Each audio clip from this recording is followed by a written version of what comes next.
ఇంధన రంగానికి సంబంధించి లేదా విద్యుత్ పంపిణీలో అనేక రకాలైనటువంటి లోపాలు ఉన్నట్టుగా ఆయన మాట్లాడాడు. పూర్తిగా సాధారణంగా మనం అసత్యాలు అర్ధసత్యాలు అంటాం. అర్ధసత్యాలు కాదు, పూర్తిగా అసత్యాలతో అబద్ధాల మయంగా అది ఆ ప్రజెంటేషన్ నాకు అనిపించింది. ఆయన వాటికి భిన్నంగా ఆ సాంప్రదాయానికి తిలోదకాలు ఇస్తా జగన్మోహన్ రెడ్డి గారిని గత ప్రభుత్వాన్ని విమర్శించడానికే వైఎస్ఆర్ కాంగ్రెస్ పార్టీ ప్రభుత్వాన్ని ఆయన పరిమితం కావడం జరిగింది. ఆయన నోటికుండా వచ్చినటువంటివన్నీ కూడా అబద్ధాలు అవాస్తవాలు అనేటువంటిది ఆధారాలతో సహా నేను తెలియజేయడానికే ఈ మీడియా సమావేశాన్ని ఏర్పాటు చేయడం జరిగింది.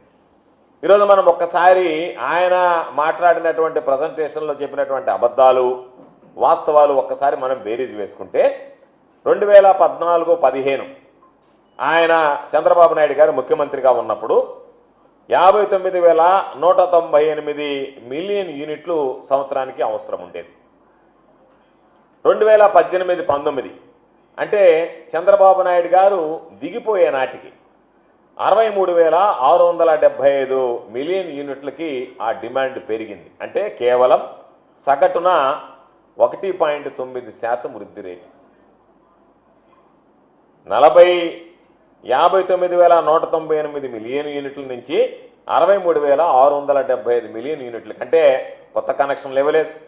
ఎవరు అడిగినా సరే వాళ్ళకి సంబంధించినటువంటి వ్యవసాయ రంగానికి సంబంధించినటువంటి కనెక్షన్లు కానీ మరొకటి కానీ డిమాండ్ పెరగకుండా ఆయన మేనేజ్ చేసుకుంటూ వచ్చి అందరినీ ఇబ్బందుల పాలు చేసి ఈరోజు నేను బ్రహ్మాండంగా అడిగినటువంటి వాడికల్లా కరెంట్ ఇచ్చాను అని అన్నాడు. అప్పుడు మన సగటు వృద్ధి రేటు ఎంత అంటే చంద్రబాబు నాయుడు గారు ఉన్నటువంటి గత ప్రభుత్వంలో 2014 నుంచి 2019 వరకు కేవలం 1.9% అయితే జాతీయ సగటు వృద్ధి రేటు ఎంత అంటే 4.5%. అంటే దాదాపుగా జాతీయ వృద్ధి రేటులో 3వ వంతుకి ఆంధ్ర రాష్ట్రం చంద్రబాబు నాయుడు విజనరీ ఉన్నటువంటి చంద్రబాబు నాయుడు విద్యుత్ రంగంలో అనేక రకాలైనటువంటి సంస్కరణలు తీసుకొచ్చినటువంటి చంద్రబాబు నాయుడు గారు తిరుగులేనటువంటి నాయకత్వాన్ని ఆంధ్ర రాష్ట్రానికి అందించానని చెప్పుకునేటువంటి వెలుగులు విరజిమ్మాయి నా హయాంలో అని చెప్పుకునేటువంటి చంద్రబాబు నాయుడు గారు ఆయన చేసినటువంటి నిర్వాహకం కేవలం సగటున 1.9% మాత్రమే ఆ విద్యుత్ రంగానికి సంబంధించినటువంటి వినియోగాన్ని పవర్ డిమాండ్ని ఈరోజు ఆయన చూపించడం జరిగింది. ఒక్కసారి మనం చూస్తే చంద్రబాబు నాయుడు ఈరోజు 2014 నుంచి 2019 మధ్యలో వినియోగం దాదాపుగా 36% పెరిగిందని చెప్పి కాకి లెక్కలు కట్టి ఆయన డబ్బా కొట్టుకున్నాడు. అంటే ఎంత అబద్ధాలు మాట్లాడుతున్నాడో చంద్రబాబు నాయుడు అని చెప్పడానికి ఇదొక ఉదాహరణ. వాస్తవం ఎన్ని యూనిట్లు నువ్వు ఈరోజు నేను 36% పెరిగింది అంటే సగటున 1.9% పెరిగినటువంటి దాన్ని నేను బ్రహ్మాండంగా పెంచానని చెప్పి మాట్లాడుకునేటువంటి దౌర్భాగ్యమైనటువంటి పరిస్థితి. కాబట్టి మొత్తం చూసుకున్నా సగటున 1.9% ఉంది. నీ మొత్తం సంవత్సరానికి 1.9% అంటే నీ హయాంలో మొత్తం ఎత్తుకున్నా కూడా 7.6%కి పరిమితమయ్యావు. మొత్తం మీద ఉన్నటువంటి విద్యుత్తుని గెలకేస్తే ఆ రోజు ఉన్నటువంటి మిలియన్ యూనిట్లు ఎన్ని, నువ్వు దిగిపోయే నాటుకున్నటువంటి మిలియన్ యూనిట్లు ఎన్ని అని రెండుకి లెక్కేస్తే 7.6%, సగటున సంవత్సరానికి ఎత్తుకుంటే 1.9% లెక్కన ఈరోజు నీకు సంబంధించి నువ్వు ఆ రోజు డిమాండ్ని ఆ యూనిట్ విద్యుత్ వినియోగం పెరగడం జరిగింది. ఇది మేము చెప్పడం కాదు, జగన్మోహన్ రెడ్డి గారు ముఖ్యమంత్రి అయిన తర్వాత ఏదైతే నువ్వు ఉన్నప్పుడు సగటున 1.9% లెక్కన మొత్తం మీద 7.6% పెరిగితే జగన్మోహన్ రెడ్డి గారు ముఖ్యమంత్రిగా వచ్చిన తర్వాత సెంట్రల్ ఎలక్ట్రిసిటీ అథారిటీ రిపోర్ట్ ఇచ్చింది. దాదాపుగా జగన్మోహన్ రెడ్డి గారి హయాంలో 25% డిమాండ్ పెరిగింది, విద్యుత్ విద్యుత్తుని అందించడం జరిగింది అని చెప్పి. ఇది వాస్తవమా కాదా? ఏదైతే నీకు వాస్తవాలు ఉన్నాయో గత ప్రభుత్వంలో చేసినటువంటి అభివృద్ధి ఉందో దాన్ని కన్వీనియంట్గా పక్కన పెట్టేసి నువ్వు చేయనటువంటి దాన్ని నేను చేసినటువంటి అభివృద్ధిగా చెప్పుకోవడం అంటే అది నీ సీనియారిటీ, అది నాకున్నటువంటి అనుభవం చెప్తే చేయగలిగేది ఏమీ లేదు. నువ్వు ఇవ్వండి ఇచ్చినటువంటి వాడిని గురించి మాట్లాడకుండా నేను శ్వేతపత్రం విడుదల చేశాను అని అంటే అది వైట్ పేపర్ అవుతుందా బ్లాక్ పేపర్ అవుతుందా ఒక్కసారి నువ్వు ఆలోచన చేసుకోవాల్సినటువంటి పరిస్థితి. అందుకే చెప్తున్నావు, జగన్మోహన్ రెడ్డి గారి హయాంలో నీ హయాంలో నువ్వు దిగిపోయేటప్పటికి 63,675 మిలియన్ యూనిట్లు నేను చెప్పినట్టుగా ఉంటే దాదాపుగా దానిని 2023-24 నాటికి 80,151 యూనిట్లకి ఈరోజు మనం ఆ డిమాండ్ని పెంచుకోగలిగాం. అంటే దాదాపుగా 25% డిమాండ్ పెరిగింది, సగటున వృద్ధి రేటు చూస్తే సంవత్సరానికి 4.7%. జాతీయ వృద్ధి రేటు 4.9% ఉంటే 2019-2024 మధ్య జగన్మోహన్ రెడ్డి గారు దాదాపుగా దానికి సంబంధించి ఆయన తీసుకున్నటువంటి నిర్ణయాల వల్ల సగటున వృద్ధి రేటు సంవత్సరానికి 4.7% పెరిగింది. అంటే నీ హయాంలో 1.9% ఉంటే దాదాపుగా 4.7% అయింది. మొత్తం మీద నీ హయాంలో 7.6% పెరిగితే అది 25% వరకు దాదాపుగా పెరిగింది. చంద్రబాబు నాయుడు చెప్పాల్సింది ఏంటంటే, ఇదిగో మీ హయాంలో 25% పెరిగింది, నా హయాంలో 7.6% పెరిగింది, నా హయాంలో కోవిడ్ లేదు, చంద్రబాబు నాయుడు హయాంలో కోవిడ్ లేదు, చంద్రబాబు నాయుడులో ఉక్రెయిన్ యుద్ధం లేదు, లేదా చంద్రబాబు నాయుడుకి సంబంధించినటువంటి కోల్ సప్లైలో ఇష్యూలు లేవు, లేదా ఇంటర్నేషనల్కి సంబంధించినటువంటి అంతర్జాతీయంగా సప్లై చేసే ఇష్యూస్ ఏం లేవు. ఇవన్నీ లేకపోయినా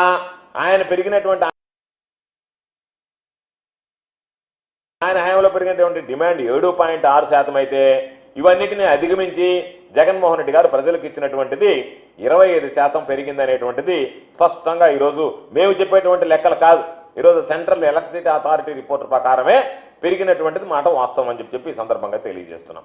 కాబట్టి చంద్రబాబు నాయుడు కోకోలాల అబద్ధాలు చెప్పి ఈరోజు చంద్రబాబు నాయుడు చెప్పినవన్నీ అబద్ధాలు, ప్రతి ఒక్కటి నోటుకుండా వచ్చినటువంటి ప్రతి ఒక్కటి అబద్ధం తప్ప నిజం మాట్లాడలేదు. 2018-19 నాటికి జెన్కో ఇన్స్టాల్డ్ కెపాసిటీ చెప్తాడు ఆయన 7,213 మెగావాట్లు ఉంది అని చెప్తాడు. కానీ ఆ రోజు జెన్కో యాన్యువల్ రిపోర్ట్ ప్రకారమే, జెన్కో వాళ్ళ లెక్కల ప్రకారమే ఆయన చెప్పినటువంటి 7,213 మెగావాట్లు అని చెప్తే అది వాస్తవానికి 5,613 మెగావాట్లు మాత్రమే. నువ్వు చెప్పినటువంటి విధంగా 7,213 మెగావాట్లు కాదు, 5,600 అని జెన్కో వాళ్ళ రిపోర్ట్లో వాళ్ళు పొందుపరిచినటువంటిదే. ఎందుకు చంద్రబాబును నువ్వు లేనిది ఏంటంటుగా ఏదో నువ్వు చెప్పాలనుకున్నటువంటి దాంతో భ్రమలు సృష్టించి ఈ రికార్డ్ అంతా ఎవరి దగ్గర ఉండదులే, నేను ఆడిందే ఆట పాడిందే పాట, కాబట్టి ఇక్కడ వచ్చినటువంటి మీడియా మొత్తం నేను చెప్పింది రాసుకొని పోతారు తప్ప దీన్ని వాస్తవాలు ప్రజలకు తెలియజేయాల్సినటువంటి అవసరం లేదు, కాబట్టి నేను అబద్ధాలు మాట్లాడేసి వెళ్ళిపోతే ఆ అబద్ధాలు ప్రజల్లోకి వెళ్ళిపోతే దానికి సంబంధించినటువంటి కొంత అనుకూల మీడియా ప్రచారం చేస్తే సరిపోతుందనేటువంటి దుర్మార్గం అనేటువంటి ఆలోచన తప్ప ఈ వాస్తవాలు కాదు అని చెప్పి నువ్వు ఆధారాలతో సహా నిరూపించే రోజు నీ ప్రభుత్వం ఉంది. కాబట్టి గత ప్రభుత్వంలో పంపిణీ సంస్థలకు సంబంధించి ట్రాన్స్కో కానీ జెన్కో కానీ అప్పుల విషయంలో కూడా మాట్లాడదాం, దాని గురించి కూడా మాట్లాడాడు. జగన్మోహన్ రెడ్డి గారికి పరిపాలన చేతకాలేదు కాబట్టి అప్పుల కుప్ప చేశాడు అన్నాడు. నువ్వు ఎంత సమర్థవంతుడువో, నీ పరిపాలన ఏ విధంగా ఉండిందో, నువ్వు ఎన్ని అప్పులు చేసావో, నీ హయాంలో ఎంత అప్పులు కుప్పలయ్యాయి అనేటువంటి దాని గురించి కూడా మనం మాట్లాడుకోని వస్తే 2014 మార్చి నాటికి బకాయిలు ఎంత ఉన్నాయి? 29,551 కోట్లు ఉన్నాయి. అంటే నువ్వు ముఖ్యమంత్రి అయ్యేటప్పుడు, రాష్ట్ర విభజన జరిగి నువ్వు ముఖ్యమంత్రి అయ్యేటప్పటికి మనకు వచ్చినటువంటి అప్పుల వాటా 2014 మార్చి నాటికి 29,551 కోట్లు. తమరు దిగిపోయేటప్పటికి చంద్రబాబు నాయుడు పదవి కాలం పూర్తి చేసుకుని ముఖ్యమంత్రిగా దిగిపోయేటప్పటికి ఉన్నటువంటి అప్పులు ఎంత? 86,215 కోట్లు. అంటే నువ్వు ఎక్కే నాటికి 29,550 కోట్లుంటే దిగే నాటికి 86,215 కోట్లుంటే తమరి హయాంలో జరిగినటువంటి అప్పులు, తమరు తెచ్చినటువంటి అప్పులు ఆ విద్యుత్ రంగంలో అక్షరాల 56,663 కోట్ల రూపాయలు. అంటే దాదాపుగా వృద్ధి రేటు సగటున అప్పు సంబంధించినటువంటి వృద్ధి రేటు చూస్తే 24%. దిక్కులేనటువంటి పరిస్థితుల్లో డిస్కంలు కుప్ప కూలిపోయాయి. బకాయిలు పెట్టడం, బయట వడ్డీలకి అప్పులు తేవడం, తర్వాత వాటికి చెల్లించకపోవడం, దాదాపుగా ఈరోజు నేను చెప్తున్నాను, నేను బాగా చేశానని సొంత డబ్బా కొట్టుకోవడం కాదు, నీ హయాంలో చేసినటువంటి అప్పులు, నీ హయాంలో డిస్కంలో కుప్పకూలినటువంటి విధానం. జగన్మోహన్ రెడ్డి గారి హయాంలో తమరిచ్చినటువంటి మొత్తాన్ని చూస్తే 86,215 కోట్లు 1,22,518 కోట్లకు పెరిగింది. అంటే ఒకసారి లెక్క వేస్తే నువ్వు ఉన్నటువంటి అప్పులను ఏ విధంగా పెంచుకుంటూ పోయావు అనేటువంటిది కాంపౌండ్ యాన్యువల్ గ్రోత్ రేట్ ప్రకారం చూస్తే 36,300 కోట్ల రూపాయలు జగన్మోహన్ రెడ్డి గారి హయాంలో పెరిగితే, నీ హయాంలో 24% అప్పులు పెరిగితే జగన్మోహన్ రెడ్డి గారి హయాంలో పెరిగినటువంటి అప్పుల శాతం 7.3%. కాబట్టి దానికి ప్రకారం మనం ఏదైనా సరే వేసుకునేటప్పుడు సిఏజీఆర్ ప్రకారం వేసుకోవాలి. సిఏజీఆర్ ప్రకారం లెక్క చేస్తే తమ హయాంలో ఉన్నటువంటి 24%, ఇక్కడ ఉన్నటువంటి 7.3% ఉన్నటువంటి వ్యత్యాసాన్ని గమనించు. అదేవిధంగా డిస్కంల నికర విలువ 2014 వచ్చేటప్పటికి వాటికి నికర విలువ చూస్తే 4,315 కోట్లు మైనస్ తో ఉన్నాయి. తమలో 5 ఏళ్ల పాలనలో అది మరింత దారుణంగా క్షీణించి వాటి మైనస్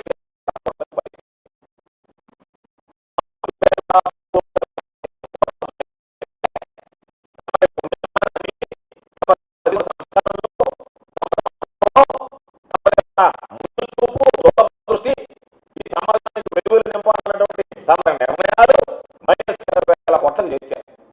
అదేవిధంగా విద్యుత్ విధానాలకు సంబంధించి కానీ కొనుగోలు ఒప్పందాలకు సంబంధించి కానీ ఎన్ని అక్రమాలు మొత్తం ఎక్కడ పారదర్శకత అనేటువంటిది మత్తుకైనా కనిపించకుండా మొత్తం అక్రమాల మయమయ్యి ఈరోజు దాదాపుగా ప్రభుత్వ ఖజానాకి తీవ్ర నష్టం వాటిల్లేటువంటి విధంగా నీ స్వప్రయోజనాలే పరమావధిగా నువ్వు రాష్ట్రానికి సంబంధించినటువంటి ఒప్పందాలు కుదుర్చుకున్నావు తప్ప ఎక్కడన్నా రాష్ట్ర ప్రయోజనాలని రాష్ట్ర ప్రజల ప్రయోజనాల గురించి నువ్వు ఆలోచన చేసావా? దానికి కారణాలు చెప్తాం.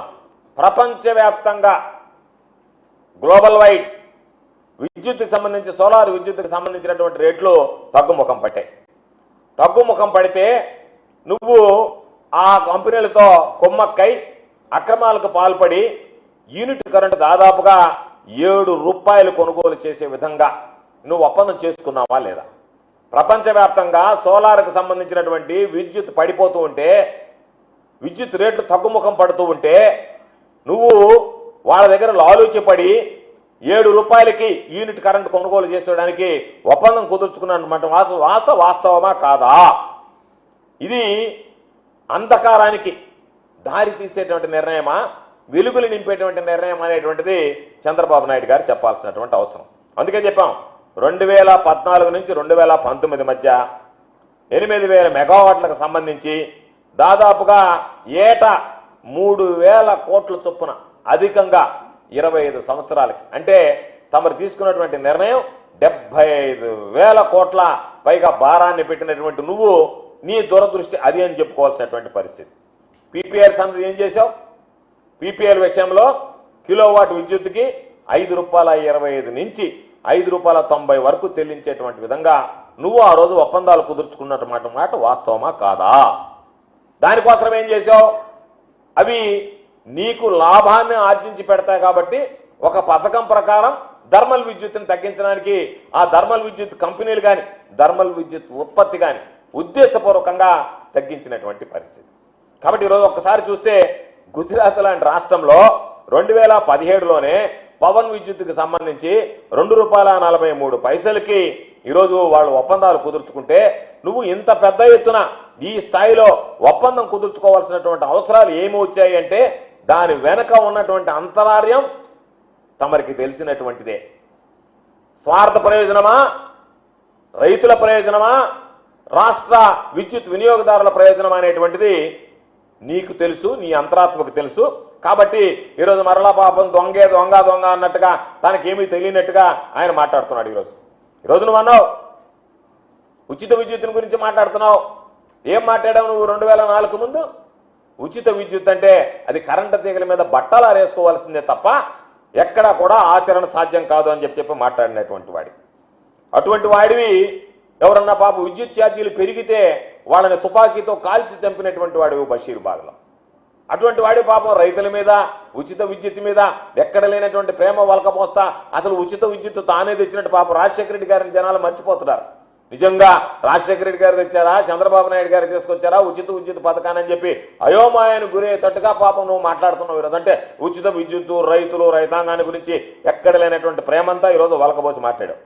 నువ్వు లాస్ట్కి ఉచిత విద్యుత్తు ఇవ్వలేము అని చెప్పి దాని గురించి మాట్లాడితే డిస్కంలకు సంబంధించినటువంటి బకాయిలు పెట్టి వెళ్ళిపోతే దాదాపుగా మూసివేసేటువంటి గిసికి డిస్కంలు అయితే కొన్ని యూనిట్లు షట్ డౌన్ అయిపోయాయి. ఈరోజు మనం చూస్తే కొన్ని యూనిట్లు అసలు నడవకుండా పోయాయి, మూతపడిపోయాయి. ఏదైతే పవర్ ధర్మాలకు సంబంధించినటువంటి పవర్లు రావాలనో దానికి సంబంధించినటువంటి డిస్కంలకు నువ్వు అన్నిటికీ బకాయిలు పెట్టేస్తే వాళ్ళు పాపం ఆ డిస్కంలు పవర్ కొని ఇవ్వలేక అప్పుల పాలై మూసివేసేటువంటి పరిస్థితికి ఏర్పడ్డాయి. కాబట్టి మీరు ఎప్పుడు కూడా ఈ ప్రభుత్వం రైతులకు సంబంధించి ఇచ్చినటువంటి బకాయిలు ఇవ్వకుండా వాళ్ళని ఇబ్బందులకు గురి చేస్తే జగన్మోహన్ రెడ్డి గారు ఈరోజు మనం బకాయిలు పెడితే సబ్సిడీకి సంబంధించినటువంటి బకాయిలు పెడితే డిస్కంలు ఇబ్బంది పడతాయి, దానివల్ల వాళ్ళు సమర్థవంతంగా విద్యుత్ కొనుగోలు చేసి లేదా విద్యుత్తును ఉత్పత్తి చేసి రైతాంగానికి ఇవ్వలేరు అని చెప్పి ఆ బకాయిలు మొత్తం చెల్లించడం జరిగింది. రైతులకు సంబంధించి ఈరోజు ఉచిత కరెంటు భవిష్యత్తులో నిరాటంకంగా ఎవ్వరికి కూడా ఇబ్బంది లేకుండా శాశ్వత ప్రాతిపదికన అందించాలనేటువంటి లక్ష్యంతో ఈరోజు సెకీతో ఒప్పందం కుదుర్చుకొని ₹2.49 ఈరోజు ఆయన ఇవ్వడానికి, జగన్మోహన్ రెడ్డి గారు ఇవ్వడానికి సిద్ధపడ్డాడు. ఈరోజు చంద్రబాబు నాయుడు మాట్లాడుతూ కేంద్ర ప్రభుత్వం సెకీతో ఒప్పందం కుదుర్చుకున్నారు. ఒప్పందం కుదుర్చుకుంటే దానికి సంబంధించినటువంటి, ఎందుకంటే ఇతర రాష్ట్రాల నుంచి మన రాష్ట్రానికి రావాలి అంటే మనం సెంట్రల్ గ్రిడ్ని వాడుకోవాలి. దానికి ఇంటర్ స్టేట్ ట్రాన్స్మిషన్ ఛార్జెస్ అనేటువంటివి కట్టాలి. దాన్ని కట్టాల్సినటువంటి అవసరం లేదు అని చెప్పి ఈరోజు 2021 15 జనవరిన government of India ministry of power ఒక సర్క్యులర్ ఇవ్వడం జరిగింది. ఈరోజు దానికి సంబంధించి 62,000 కోట్ల రూపాయల భారం పడుతుంది అని చెప్పి మాట్లాడాడు చంద్రబాబు నాయుడు మాటల్లో. ఒకవేళ ఈ వేవర్ అనేది 2021లో ఇచ్చారు. ఒకవేళ ఈరోజు వేవర్ తీసిన పాపం నీ ప్రభుత్వం అధికారంలో ఉంది, నువ్వే కేంద్రంలో చక్రం తిప్పుతున్నావు కాబట్టి ఎన్డీఏ ప్రభుత్వం ఉంది. ఆ వేవర్ ఏదైతే ఇచ్చారో ఆ వేవర్ కొనసాగించేటువంటి విధంగా చర్యలు తీసుకుంటే నీ నోటుకుండా వచ్చినట్టుగా ఆ 62,000 కోట్ల రూపాయలు ఈరోజు మనం భరించాల్సినటువంటి అవసరం ఉండదు. కాబట్టి నువ్వు అన్నీ మాట్లాడావు కదా, కేంద్ర ప్రభుత్వానికి సంబంధించి మనం కుదుర్చుకున్నటువంటి ఒప్పందం ఏదైతే సెకీతో ఉందో దాన్ని నీకు ధైర్యం ఉంటే నువ్వు రద్దు చేయగలవా? రద్దు చేస్తాను, దాని గురించి విమర్శిస్తున్నావు, ఆపేస్తున్నావు. దాని ఇదిగో నేను రద్దు చేస్తానని చెప్పి నువ్వు మాట్లాడగలవా? కాబట్టి అనేక కష్ట నష్టాలను ఓర్చి విద్యుత్ రంగం ఎన్ని రకాలైనటువంటి కష్టాలు మనం చెప్పాల్సినటువంటి పని లేదు. బొగ్గుకు సంబంధించి ఇబ్బంది పడ్డాం, కోవిడ్లో ఉక్రెయిన్ యుద్ధానికి సంబంధించి ఇబ్బంది పడ్డాం. బొగ్గు మార్కెట్ ఈరోజు మొత్తం మీద అతలాకుతలం చేసి రేట్లు ఏ విధంగా అప్ అండ్ డౌన్స్ వచ్చిందో చూసాం. ఎక్కడన్నా కొందామన్నా కూడా బొగ్గు దొరకనటువంటి పరిస్థితులను మనం ఎదురు చేయి. వీటన్నిటిని చూసి వీటన్నిటిని తట్టుకొని జగన్మోహన్ రెడ్డి గారి ప్రభుత్వం సమర్థవంతంగా విద్యుత్తుకు సంబంధించినటువంటి వినియోగదారుడికి కానీ రైతులకు అందజేయడంలో అడుగులు వేసిందనేటువంటి విషయాన్ని ఈ సందర్భంగా నేను గుర్తు చేస్తున్నాను. గత ఆగస్టు నెల చూసాం. సాధారణంగా ఆగస్టు నెల వచ్చేటప్పటికి ఎండాకాలం విద్యుత్ వినియోగం ఎక్కువ ఉంటుంది. ఆగస్టు నెల వచ్చేటప్పటికి తగ్గుముఖం పడుతుంది. దాని ప్రకారం మనం అంచనాలు తయారు చేసుకున్నాం.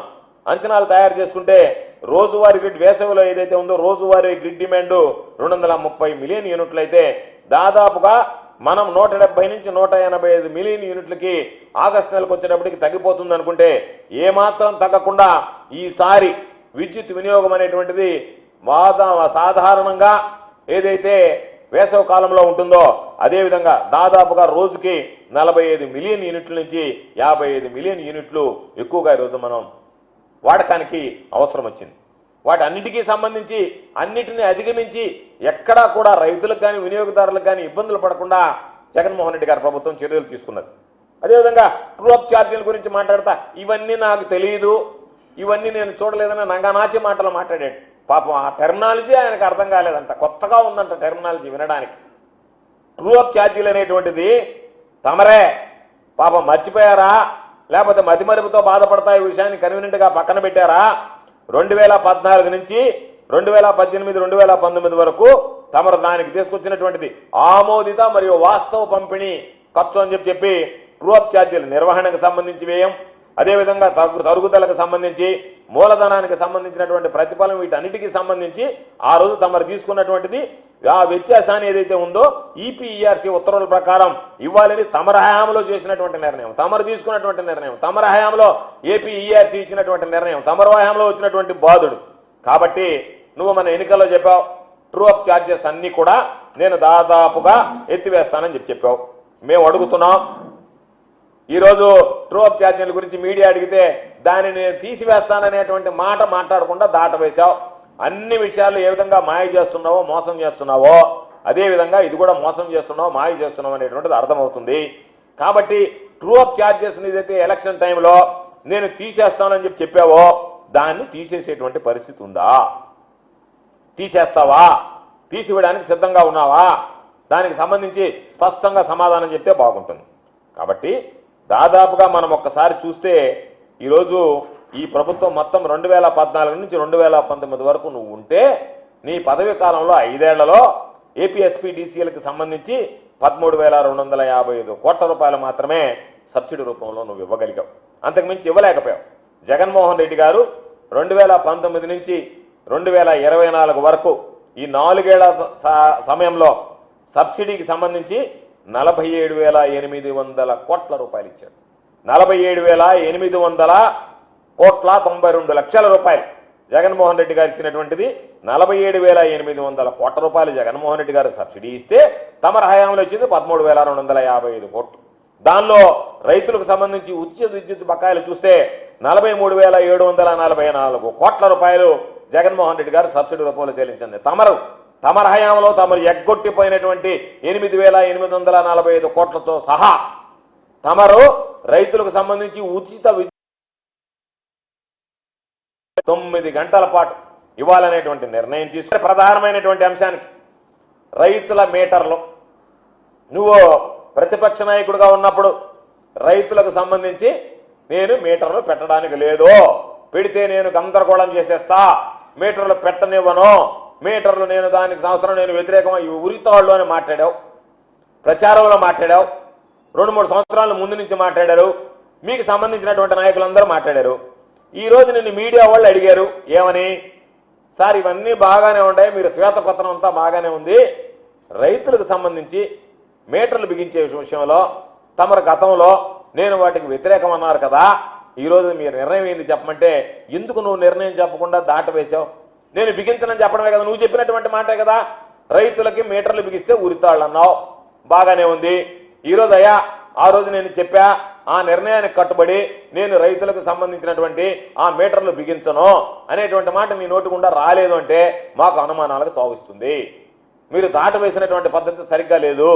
కాబట్టి మీరు చెప్పినటువంటి విధంగా మేము మరలా మిమ్మల్ని ప్రశ్నిస్తున్నాం, రైతులకు సంబంధించి మీటర్లు నేను బిగించను అనేటువంటి స్టేట్మెంట్ మీ దగ్గర నుంచి మేము ఆశిస్తున్నాం, అది వస్తుందని చెప్పేటువంటి ఆశాభావాన్ని వ్యక్తం చేస్తున్నాం. కాబట్టి తప్పనిసరిగా ఎన్నికలకు ముందు ఏదైతే మీరు చెప్పారో మీటర్లు ఉరితాళన్నారో ఆ మాటకి కట్టుబడి తమరు మాట మీద నిలబడి కనీసం దీని మీద ఈ ఒక్క దాని మీద మిగతా దాని మీద మాట మీద నిలబడతాం అనేటువంటి నమ్మకం మాకే కదా, రాష్ట్ర ప్రజలకు లేదు, రైతులకు లేదు, అది వేరే విషయం. ఈ ఒక్క దాని మీద నిలబడి ఇదిగో నేను చెప్పాను కాబట్టి నేను రైతులకి మీటర్లు బిగించడం లేదు అనేటువంటి ఒక స్టేట్మెంట్ ఇస్తే బాగుంటుంది అనేటువంటిది మా ఆలోచన. దానికి సంబంధించి ఇస్తారని చెప్పి మేము ఆశిస్తున్నాం.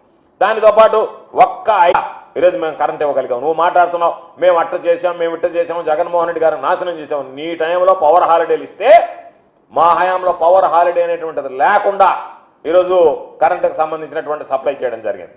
దాదాపుగా ఒకసారి చూస్తే షెడ్యూల్ కులాలకు సంబంధించి గతంలో 200 యూనిట్లు మేము 200 యూనిట్లు ఇచ్చాం. 100 యూనిట్లు ఉంటే గతంలో దాన్ని 100 యూనిట్లకు పెంచాం. ఎస్సీ ఎస్టీలకు సంబంధించినటువంటి వినియోగాన్ని, బీసీలకు సంబంధించి వెనకబడిన తరగతులకు సంబంధించి 100 యూనిట్లు ఇచ్చాం. క్షౌరశాలకు సంబంధించి 150 యూనిట్లు ఇచ్చాం. ల్యాండ్రీలు రజకులకు సంబంధించి 150 యూనిట్లు ఇచ్చాం. చేనే యూనిట్లు ఇచ్చాం. దోబీఘాట్లకైతే ఉచితంగానే విద్యుత్ అందించేటువంటి కార్యక్రమాన్ని తీసుకొచ్చాం. కాబట్టి గతంలో 2018-19కి ఎస్సీ ఎస్టీలకు సంబంధించి మీ ప్రభుత్వం 235 కోట్ల రూపాయలు ఖర్చు చేస్తే మేము 2022-23 నాటికి వచ్చేటప్పటికి 637 కోట్ల రూపాయలు ఖర్చు చేసి, కాబట్టి నువ్వు ఖర్చు చేసినటువంటి 235 కోట్లు ఎక్కడా, మేము ఖర్చు చేసినటువంటి 637 కోట్లు ఎక్కడ అనేటువంటిది ఒక్కసారి గుర్తు తెచ్చుకో. అదేవిధంగా వైజాగ్లో గ్లోబల్ ఇన్వెస్టర్ సమ్మిట్లో కూడా విద్యుత్ రంగానికి పెద్దపీట వేసి దాదాపుగా 9.57 అంటే 9,57,000 కోట్ల విలువైనటువంటి ఇంధన రంగానికి సంబంధించినటువంటి ప్రాజెక్టులతో ఈరోజు జగన్మోహన్ రెడ్డి గారి ప్రభుత్వం ఒప్పందం దాదాపుగా 42 అవగాహన ఒప్పందాలని కుదుర్చుకోవడం జరిగింది. అదేవిధంగా మార్చ్కండ్ ఒడిశాకు సంబంధించి hydro power corporation, Odisha hydro power కార్పొరేషన్తో ఏపీ జన్కో ఈరోజు సంయుక్తంగా 98 మెగావాట్లకు సంబంధించి 3 జల విద్యుత్ ప్రాజెక్టుల కోసం ఈరోజు వాటిని ఏర్పాటు చేయడానికి ఆ ప్రభుత్వంతో కలిసి ఈరోజు వాటిని ఏర్పరిచి అక్కడి నుంచి కూడా విద్యుత్ అందిపుచ్చుకోవడానికి చర్యలు తీసుకోవడం జరిగింది. దానితో పాటు అప్పర్ సీలేరులో 11,154 కోట్ల వ్యయంతో 1,350 మెగావాట్ల పంప్డ్ స్టోరేజ్ ప్లాంట్కి ఈరోజు కేంద్ర విద్యుత్ మండలి దగ్గర నుంచి అనుమతి తీసుకురావడం జరిగింది. కాబట్టి ఇవన్నీ కూడా మా హయాంలో జరిగాయి. తమర హయాంలో పెట్టినటువంటి వీటీపీఎస్ కానీ, నెల్లూరు జిల్లాలో ఉన్నటువంటి కృష్ణపట్నం థర్మల్ విద్యుత్ కేంద్రం కానీ ఆ రోజు నీవు ఒక అక్కుర్తిపడి కాంట్రాక్ట్కి వాటిని ప్రారంభించేసేసి కొంత దూరం తమర ఆదాయం తమరు గుంజేసి వెళ్ళిపోతే ఆ 2 ప్రాజెక్టులను కూడా పూర్తి చేసి జాతికి అంకితం చేసినటువంటి వ్యక్తి జగన్మోహన్ రెడ్డి గారు ముఖ్యమంత్రిగా అని చెప్పి మీ అందరికీ సందర్భంగా తెలియజేస్తున్నాను. తమరు చేసేటువంటి ఘనకార్యం ఏంటంటే ఏదైతే జగన్మోహన్ రెడ్డి గారి హయాంలో వచ్చాయో ఆ పేరు జగన్మోహన్ రెడ్డి గారికి రాకూడదు కాబట్టి పని కట్టుకొని ఈరోజు దాదాపుగా 2 రోజులుగా చూస్తున్నాం. మరి ఈ రోజు కూడా వచ్చింది పిన్నాపురం దగ్గర ఒక 5,230 మెగావాట్లకు సంబంధించినటువంటి ఇంటిగ్రేటెడ్ పునరుత్పాదక రీజనరేషన్ ప్రాజెక్ట్ ఒకటి పెడితే దానికి సంబంధించి ఆ పర్యావరణ అనుమతులు లేవు, అది లేవు, ఇది లేవు అని చెప్పి ఈరోజు దాదాపుగా $3 బిలియన్ అంటే 24,000 కోట్ల పడితో ఈరోజు Singapore investment corporation, Abu Dhabi investment authority, ఎరెక్స్ లాంటి పెద్ద పెట్టుబడిదారులు వస్తే వాళ్ళని ఏ విధంగా తరిమేద్దామా, తరిమేసిపోతే ఆ ప్రాజెక్ట్ అయితే జగన్మోహన్ రెడ్డి గారికి పేరు వస్తుందేమో, పిన్నాపురంలో 5,230 మెగావాట్ల అతి భారీ ప్రాజెక్టు జగన్మోహన్ రెడ్డి గారి హయాంలో రూపుదిద్దుకునిందనేటువంటి పేరు ఆయనకి ఎక్కడొస్తుందోనని చెప్పి ఆలోచనతో ఈరోజు దాన్ని తరిమి వేయాలనేటువంటి ఆలోచన చేస్తున్నారు. దానిని ముగించేయాలా, అది జరగకూడదనేటువంటి ఆలోచన చేస్తున్నారు తప్ప ఎక్కడా కూడా విద్యుత్ రంగానికి సంబంధించి తమ హయాంలో తీసుకొచ్చినటువంటి సంస్కరణల ఫలితం ఈరోజు అన్ని విధాల డిస్కంలు కుప్పకూలిపోయాయి. తమరు తీసుకున్నటువంటి నిర్ణయాల అంధకారంలో ఎక్కడ చూసినా power cut, industrial power cut, domestic power cut, అన్ని రకాలైనటువంటి పవర్ కట్లతో ఇబ్బంది పడ్డాం.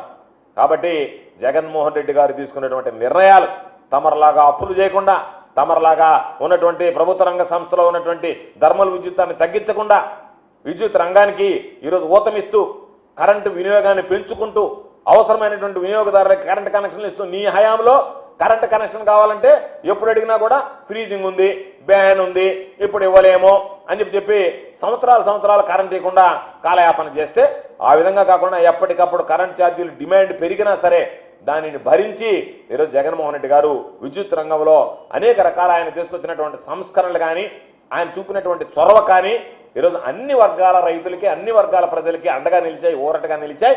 కాబట్టి విద్యుత్ రంగానికి సంబంధించి నీవు ఇచ్చినటువంటి శ్వేతపత్రంలో సాధారణంగా అసత్యాలు, అర్ధసత్యాలు ఉంటాయి. అర్ధసత్యాలు కూడా లేకుండా పూర్తిగా చంద్రబాబు నాయుడు గారు అర్ధసత్యాలే ఉండకూడదు, పూర్తిగా దాని మీద అన్ని విషయాలు ఈరోజు మీడియాకి చెప్పడం జరిగింది. దీని మీద మీరు ఎప్పుడు ఎవరొచ్చినా సరే మేము బహిరంగ చర్చకు సిద్ధంగా ఉన్నాం. కాబట్టి మేము చేసినటువంటివి, మేము తీసుకున్నటువంటి నిర్ణయాలు ప్రజలను అడిగితే ప్రజలే చెప్తారు. కాబట్టి నువ్వు పాపం ట్రూ అప్ ఛార్జెస్కి సంబంధించి నేను మాఫీ చేస్తాను, ఇది తీసేస్తానో దాని గురించి ఏం చెప్తావు, కరెంటు మీటర్ల గురించి ఏం చెప్తావు. కాబట్టి ఎన్నికలకు ముందు ఒక పాట, ఎన్నికలు అయిపోయిన తర్వాత ఒక విధానం కాకుండా నువ్వు చెప్పినటువంటి మాట కట్టుబడి పనిచేస్తామని చెప్పి మేము ఆశిస్తున్నాం. అదేవిధంగా మీరు చెప్పినటువంటి అన్నీ కూడా అబద్ధాలు తప్ప వాస్తవాలు లేవు అనేటువంటిది రాష్ట్ర ప్రజానీకానికి తెలియజేస్తుంది.